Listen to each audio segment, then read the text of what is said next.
அட இதுதான் வேலியில போற ஓனானா புடிச்சு வேட்டைக்குள்ள விட்ட கதையோ.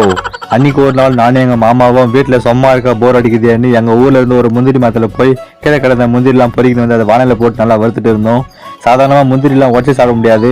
அப்படி உடச்சி சாப்பிட்டா உள்ளகிற பால் பட்டு வாயெல்லாம் பொங்கிரும். அதனால கொட்டையில இருக்கிற எண்ணெய் பசி எடுக்கிறதுக்காக வானல்ல போட்டு நல்லா வருத்தோம். ஒரு கட்டத்துக்கு மேல அந்த எண்ணெய் பசெல்லாம் வெளியே வரவே நெருப்பு காட்டோடனே குபீர்னு பத்தி எடி ஆரம்பிச்சிருச்சு.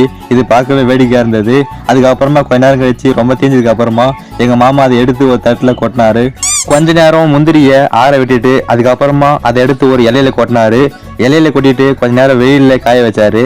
காய வச்சதுக்கு அப்புறமா அப்படியே ஒரு கல் எடுத்து அதை கிளீன் பண்ணிட்டு அதுக்கப்புறமா கீழே உட்காந்து மெதுவா அந்த கல்லு மேல முந்திரி கொட்டையை வச்சு உடைக்க ஆரம்பிச்சிட்டாரு. இப்படி கூட முந்திரி கொட்டையை உடைக்கலான்னு எங்க மாமா பார்த்தா கத்துக்கினேன். இந்த பால் போட்டா உடம்பெல்லாம் வெள்ளை வெள்ளையா பொங்கிரும். நீங்க ட்ரை பண்ண இருந்தா பிளாஸ்டிக் கவர், க்ளவுஸ் போட்டு யூஸ் பண்ணுங்க.